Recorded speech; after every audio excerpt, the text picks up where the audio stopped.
The only constant in life is change. Rocks are energy. And so we're all connected because energy never dies. And I'm bringing Einstein. The field is the sole governing agency of the particle. The field being the energy field, the particle being, the body or the animal or the grass, Science is saying the same thing as the Native Americans. And so now is a time for all of us to come together because we can see where we align, and we align on so many more places. And the time for healing is now. I'm excited. We're relatives because we're all souls having an experience on Earth.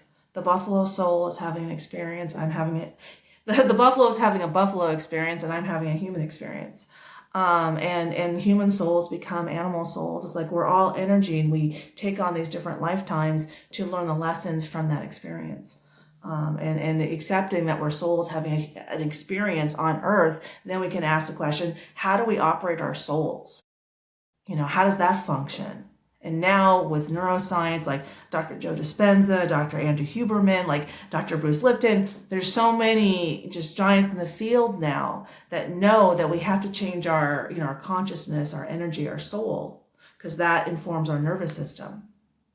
Okay, and so if you have peace and harmony in your life, you have to have a calm nervous system.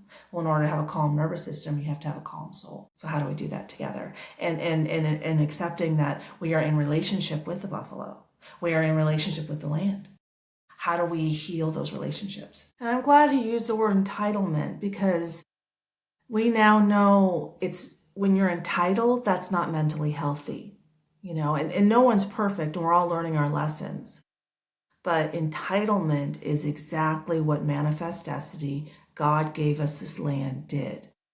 Christianity has good points, and Christianity has room to improve. Let's all, kind of have a reality check here.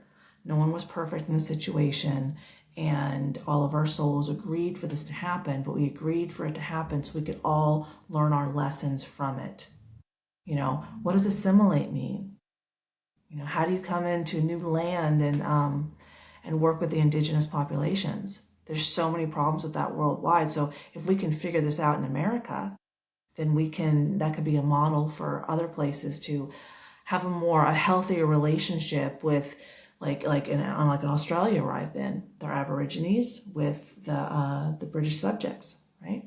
How can we work together so everyone's healthy, everyone can maintain their ways, and benefit from the knowledge and wisdom both cultures have to provide? There's a lot we can learn from each other, and I hope that that's what comes out of this.